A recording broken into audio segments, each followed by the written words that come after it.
Ladies and gentlemen, let's bring him out. Mr. Money in the Bank, Seth Rollins. Yeah. Give it up. Oh, he's got the briefcase. How are you carrying all that stuff, man? Look at him. Look at him. He's got... Where's your red? Hey, let me get that briefcase for you. Go.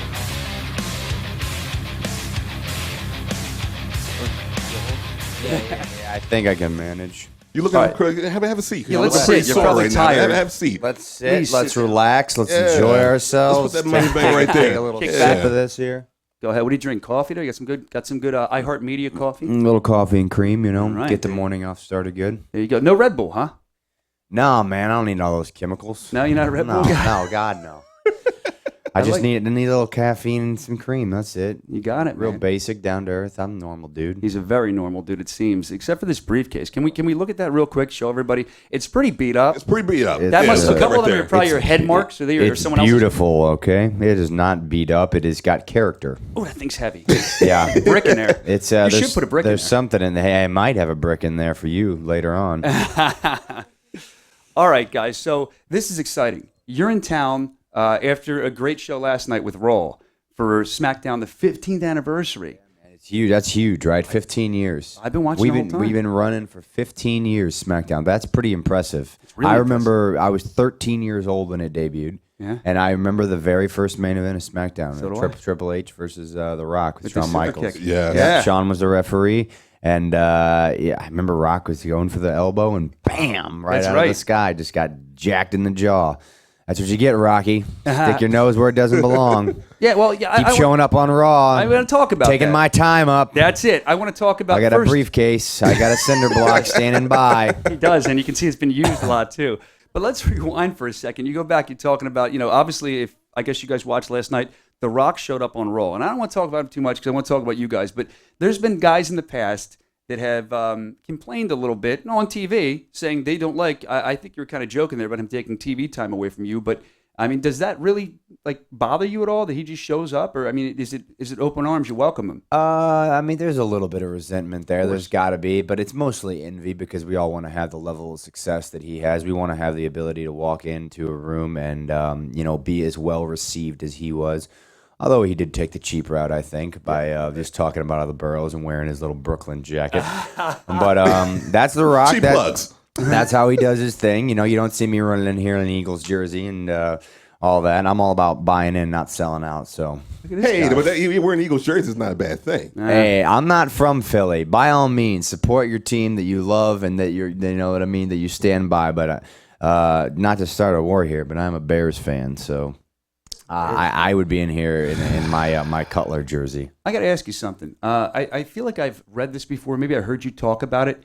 Is it true that before you wanted to be a WWE superstar, you're a football fan, and is it true that you wanted to be in the NFL at one point? Well, I mean, I don't think it was anything more than as much as I can say, pipe dream because I'm a professional wrestler. But yeah, I mean, it was just a little kid. I love football, I love sports, basketball. I played and all that when I was in junior high. So I wouldn't say that I really put my mind to being an NFL player, but it was certainly something that I really enjoyed. Like how all kids want to be a rock star. Yeah, Okay. yeah, exactly. Same sort of thing. I mean, really, it wasn't much different than wanting to be, like I said, a WWE superstar, and here I am 15 years later, and we're doing it. So, I mean, if that tells you anything, kids, you really can do whatever you want. It's true. Absolutely. And coming up, what was the one WWE superstar that you wanted to be like? I had a lot of idols, I guess, growing up, but I think the one guy that I really emulated more than any other is Shawn Michaels. He was a dude to me who kind of could do it all. He was not, a big giant. He wasn't terribly undersized either. He was just kind of right in the middle, but he was like a real all-around performer. And, if you look at his track record and you look at WrestleMania and the big matches he's been in and stuff like that, I think he did all right for himself for a guy who is about my size and stuff. So Shawn's my dude, man. Him, Brett, Eddie Guerrero, those were my guys. Those are the guys I wanted to, when I thought, oh, I can do that. Well, you look back, at least I do. I mean, with the WWE Network and stuff, I'm sure you guys watch that. I mean, when you're on the road, kill some time, study the stuff. And you look back, and Bret Hart, Shawn Michaels, all those guys, you knew at the time, and I think you guys will agree, how good they were, how fun they were to watch. But you look back now, and I think it still holds up, and you really realize how good they were. And I like that you guys are doing your thing too, and I think in 10 years, what you're doing is going to hold up. Yeah, I think you gotta understand what wrestling was in that era, and then Shawn and Brett and the smaller guys, they were coming into a tough spot following Hulk Hogan, because Hogan had really set a precedent for what people thought professional wrestling was and what WWE was all about. And then you have these smaller guys in here who are, integrating an entire new style and really having to change the game. And so they set the precedent, and then guys like Eddie followed and stuff like that, and Edge and Christian, the Hardys, stuff like that. So those guys really started to push the envelope as far as like what a performer could be and what a professional wrestler looked like and felt like for an audience. So I think it stands the test of time because it really changed the game. And I think what you said is true too, because you look at our roster right now, between me and the other guys, the former Shield members, you got Daniel Bryan on the shelf, but you got these guys in NXT coming up too, these Sami Zayns, these Adrian Nevilles, stuff like that, man. The style is getting faster and faster. The athletes are getting better and better, and the future is pretty bright for us here in WWE. Yeah, before I think it was more about, like you said, the Hogan era being bulky, being huge, not moving as much. But now it's a lot more about athleticism. Speed. You guys, speed. Well, you guys have it. but there's always going to be a place for those guys. You know what I mean? There's always going to be places for a Hogan, a John Cena, a Rock, stuff like that. These guys are megastars, and we love them, and they're great, to be in there with. But I do think overall that the style of the product is certainly going in a different direction, and I'm happy to be at the forefront of that change. You know what I mean? Holding that, and that's the golden ticket right there. That's the key to the future. A beat up golden ticket. Yeah, beat up. Character, man. I'm telling you. You keep dogging the briefcase, but I think it's beautiful. I think it's gorgeous, right? What do you guys think? It's quite nice, huh? Yeah. Does each of those dents have a name? Like who you credit that dent to it's right called there? Ambrose and Ambrose and Ambrose. Oh wait, there's a Cena in there somewhere. Yeah, no,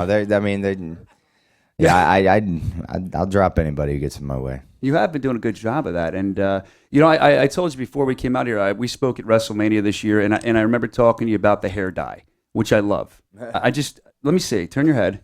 Yeah, you can see that. I wonder how often you dye that, man, and it's got to like ruin your hair. My stylist would kill me if I called it a dye job. It is a color. Thank you very much.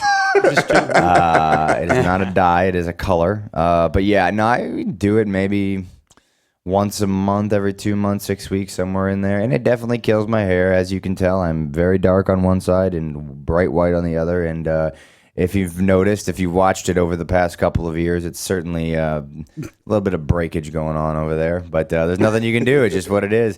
One of these days, I'll get rid of it and have all dark hair. But for now, it's not too bad. It's kind of like it's my own special like little side mullet thing. Really quick, because I know Eddie wants to talk. I can see he's got a great question over there. But as we're talking about the hair, right?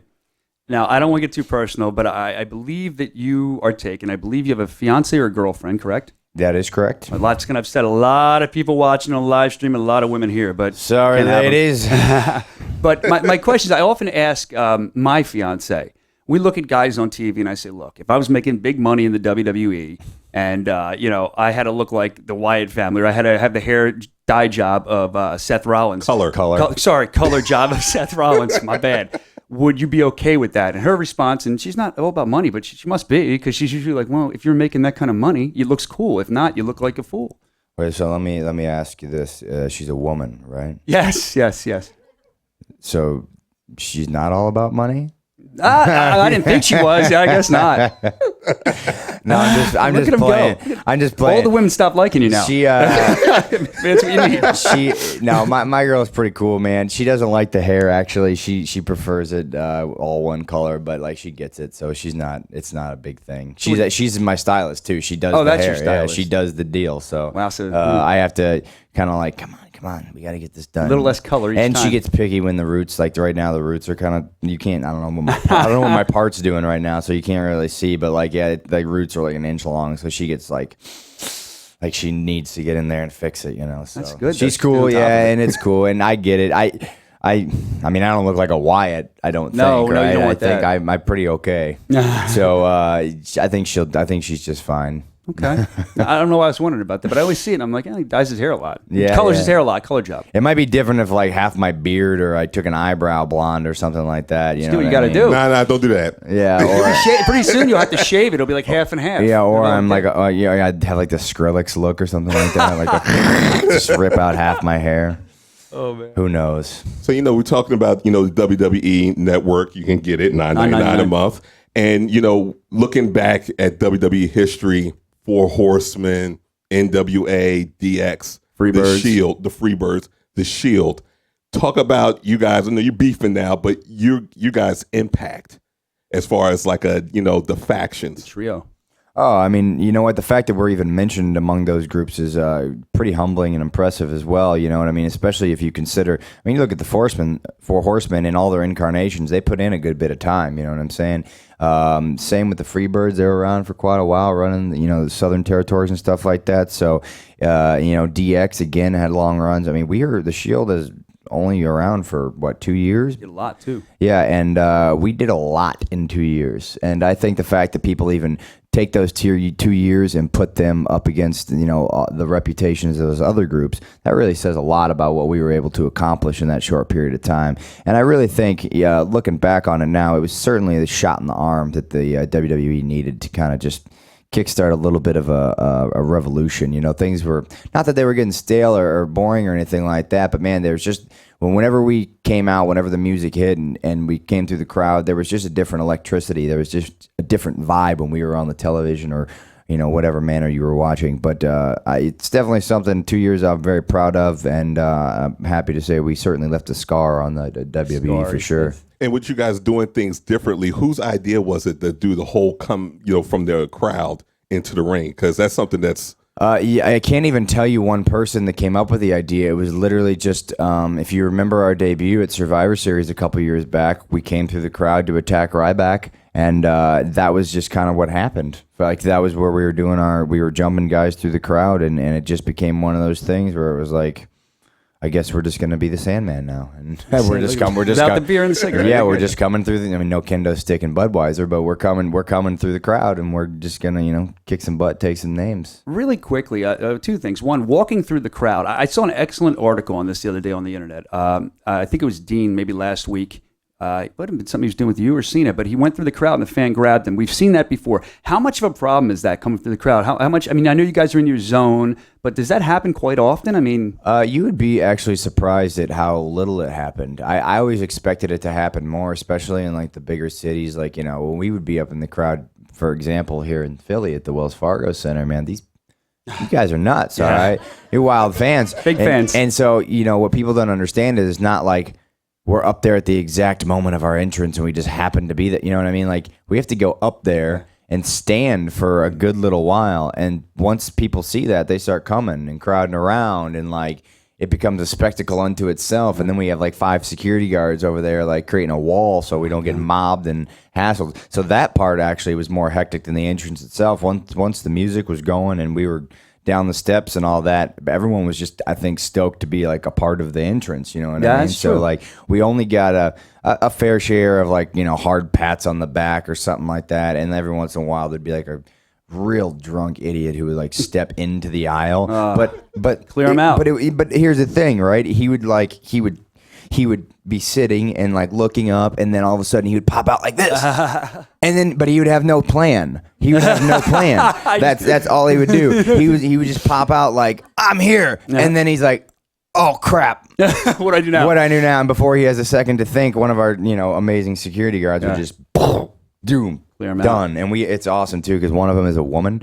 Her name's Sassy. I know her. And she's not afraid to get in there and get down and dirty. And No, she she's has removed a couple of fans from the arenas awesome. on our behalf. So kudos to them for taking care of us. But yeah, it's really not that big of a problem. It's just cool. Like I said, I think people are just like, hey, they're coming right next to me. This is awesome. Yeah, they just get so stoked. You're right. Yeah. It was weird because it was like such a big thing. I remember like a few years before that, not even like maybe a year before we started, like there was like that incident where like the fan punched Punk or something like that, or hit him, and he like turned around and snapped on him, and it was like a big thing. And we literally never had that issue. Like, it never got to that. So It's cool the fans thankful. respect you guys enough, or maybe they fear you guys enough not to step in your way. I think maybe that one. I Little think bit of the each. second one. Yeah, I'd like to believe in the respect, but I feel like we're coming down all swatted up in black and stuff like that. There's probably an element of fear going on there. I wouldn't want to mess with us anyway. No, I wouldn't either. Last question. I mean, you're done with the Shield. That's over, so I don't want to stick with that. But I have to say, I noticed that you guys, this is a total nerdy wrestling question,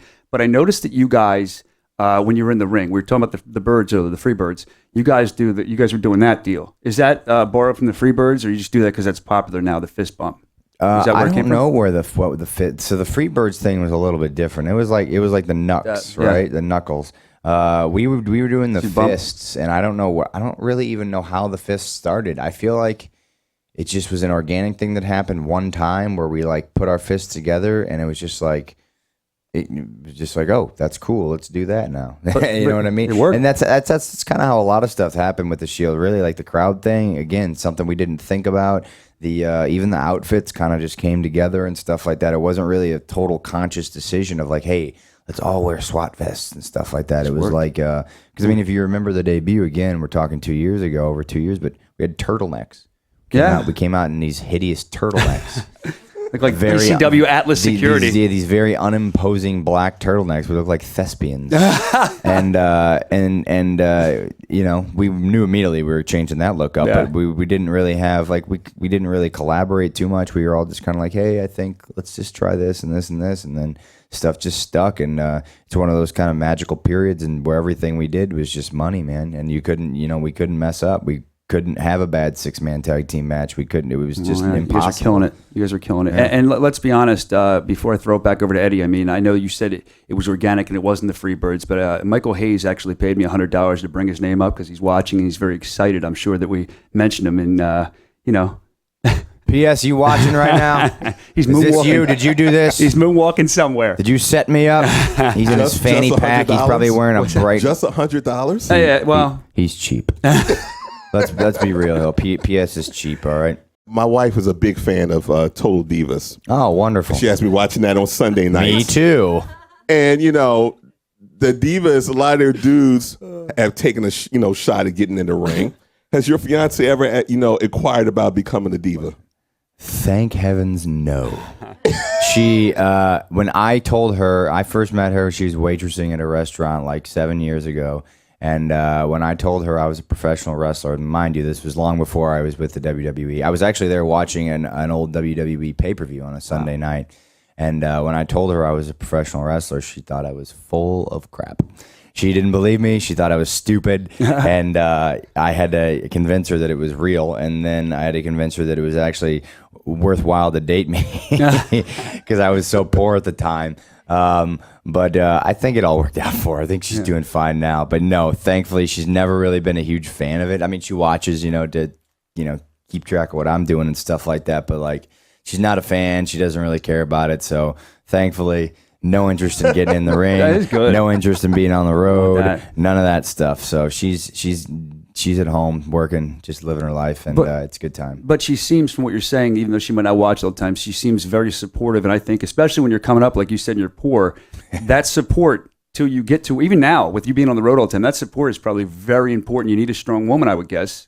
You know what, man? It's not something I talk about too much, but it's absolutely 100% true. I think for me, a huge support system is big because, we're on the road a lot, and there are not a lot of women out there that are equipped to deal with a guy who's gone 300 days a year, you know what I mean? Most guys are home in their own bed every single night and stuff like that, and it takes a lot of trust, and it takes a strong woman to be cool with what we're doing, especially, we do get a lot of attention from the female fans and stuff like that. And so she's awesome. Like, you know what I'm saying? We've never had any issues with that, and she's been incredible, like, through and through. So I guess that's why I put a ring on her finger, right? That's awesome, man. Good for you. Good for you. Eddie, any questions? Yeah, you want to take some questions? Ooh, audience questions. Raise your hands up high. He ain't hesitating. Here we go. How do you feel about the Authority and all that stuff? I mean, I love the Authority, right? They're my boys. They're backing me, man. Hunter and Steph, Kane, Randy, we're having a great time out there. I mean, I'm Mr. Money in the Bank. There's nothing, you can't beat that, right? Kid clearly not an authority fan here. Clearly, I feel like looking at this kid, he's a Dean Ambrose guy. I get a vibe from him. I don't know. I don't like it. I don't like this kid. Watch out, man. There might be a dent with your head on it, man. Wet the hair. Look at the Dean Ambrose haircut. Look at him. That's what I'm saying. Put a little wet and shaggy in there. Any other questions? Yeah, I have a question. It's a little bit comical. So now that you have your first dose of slime, has Kids' Choice Awards come calling you for Nickelodeon next year? No, the Nickelodeon execs have not bothered me yet. They're still haggling the Bellas to get over there and present an award or something like that. Maybe next year, a couple years down the road. But yeah, that is I kind of fulfilled a little bit of a childhood fantasy with that because I was a huge Double Dare fan. So I got gacked a little bit, which is awesome. Quite. I don't know. None of these kids even know what Double Dare is. Yeah, do you? You have no clue. Wow. Yeah. Shout out to Kathy. She knows. She knows. YouTube, yeah, but I mean, YouTube. if you're like 20 years or younger, you don't know what Double Dare is. Mark Summers, That Robin. hurts. Yeah, remember Robin, the girl she helped clean the floor? Nobody remembers Robin. Oh, I remember Robin. Yeah, they were sponsored by British Knights. Do you guys know what British Knights shoes are? They even still around? BK Knights. Yeah, remember those? Hell yeah, They always had clean shoes on Double Dare. I always thought that was interesting. I don't know. She's shaking her head like, Yeah, she knows. nah. She knows. She probably still got a pair in the closet somewhere. Heck yeah, man. Harvey was a Philadelphia radio DJ, the announcer on there. Oh, really? Yeah, I was driving to work and I saw him on the road. He's Harvey the handyman now. He's a handyman. So I followed him and I got out. I'm like, Harvey. I think he was creeped out. Hey, that's weird. Yeah, no. I'm a weird guy. Yeah, you just followed him. I did. It's like going on, social. All right, cool. When I talked to Hornswoggle, he thought it was weird that I used to collect stuff when I was younger, and I went to this thing called TWA. It was like predecessor to ECW, if you guys know what that is. And Luna Vachon was there. Yep. And I was like 9 years old, and she had a Lee press-on nail on, and she was with these guys called the Blackhearts. And the Lee press-on nail fell off. So I picked it up and put it in a plastic baggie. And Hornswoggle was saying he was trying to compare myself and Zack Ryder. I think Zack Ryder has CM Punk's bloody wrist tape or something. Sure. Yeah. I think the bloody wrist tape, I don't know which one's weirder. The bloody wrist tape is kind of like but that's like a... But I was 9.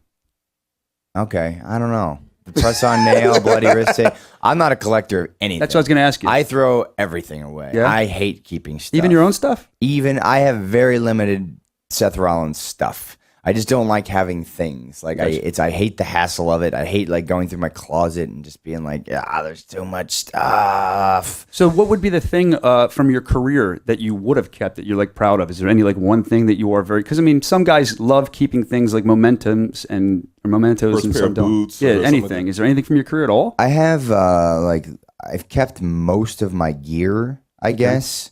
From like my other outfits and incarnations and stuff like that. But honestly, I really haven't kept much. Like I don't know what I would keep. Like I didn't keep a scrap of canvas from anything, or I have nothing. I have memories. I don't know. That's all. I'm good for that. Well, I got it up here for at least the next 40 years until my brain goes away and I'm old and decrepit. Now, when you actually turn this in, I think they have a new one for every guy. Will you get it back? I wouldn't mind keeping one of those. It'd be kind of cool. I think that's cool because like the gold one, they'd never had a gold one before. Okay. So because they're usually red and blue, for because they had the two of them they used to. So I wouldn't mind keeping that. Okay. I guess I would do something with that. I just opened a wrestling school, so maybe I could you did? put it in a mantle and put it in there. Where's your school at? What's it called? My school is back home. It's called the Black and Brave Wrestling Academy. It's in Moline, Illinois, which is I live in Davenport, Iowa. It's all part of the same little area. So I just started that maybe a month ago or so, and it's going pretty well. We're in the first class and just teaching kids how to be wrestlers, man. Just showing them what's up. Like I had to drive to Chicago a few hours every day and back, so I didn't have anywhere to train like that. I just wanted to open up a place in the Midwest where if you wanted to train and you wanted to be done the right way and maybe get some good eyes on you and stuff like that, you could come and check it out. So I think it's blackandbravewrestling.com is the website. You can go there, check it out if you're 18 years old and want to give this thing a shot. Like I said, pipe dreams. There's very few like really good wrestling schools, so it's cool that you're doing that and giving back. That's important. Now I know you said you're on the road a lot, so obviously you can't be there all the time. But when you're home, maybe you try to get there. Is there anybody that we would know there helping the kids out when you're not there?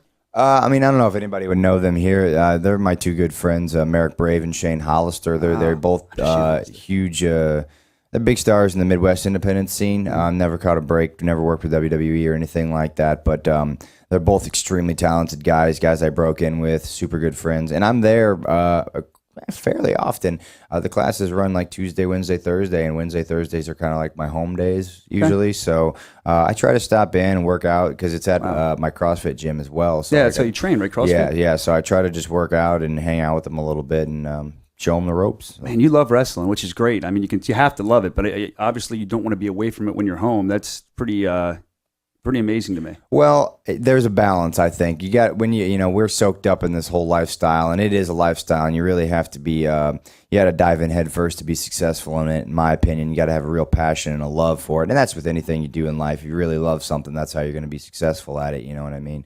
But there is a balance to. Our secret to finding that balance, I guess, between when you're home, taking time with friends and family, getting kind of outside the bubble and just, enjoying yourself and still being a part of the whole deal. That's actually why I moved back home to Iowa. It's very small, by comparison to Philly or another large city. And I really just wanted to have a place to get away. Like I like being like tuning off. I like it. I enjoy it. My goal in life is to, buy a bunch of chickens and a goat and live out on a farm and grow a giant beard and look like a Wyatt family member. I mean, I just want to. I enjoy being disconnected. I like that. I like that part of the process. What would you say is the best match that you've been? Oh man, that's so difficult. It's because they're different eras and different times of my career and stuff like that. I mean, I got favorites. One of my favorite matches of all time for me was here in Philadelphia. I was maybe 3 or 4 years into wrestling. It was for a company called Ring of Honor. It's one of my first big singles matches against one of the best who never kind of got a break, and that's Nigel McGuinness. My first Ring of Honor World Heavyweight Championship match down at the National Guard Armory. The show is called Take No Prisoners. If you're interested in checking it out, it was actually one of my favorite, like, just awesome wrestling matches I've ever been a part of. The crowd there, as the Philadelphia crowds always are, was pretty electric. Before we leave, any more questions? We're good. Oh, he's got. Wait, There we really go. Quick, sorry, man. I just want to make sure we get to them all. No. By all means. Why did you trade on the Shield? Ooh. Right here, darling.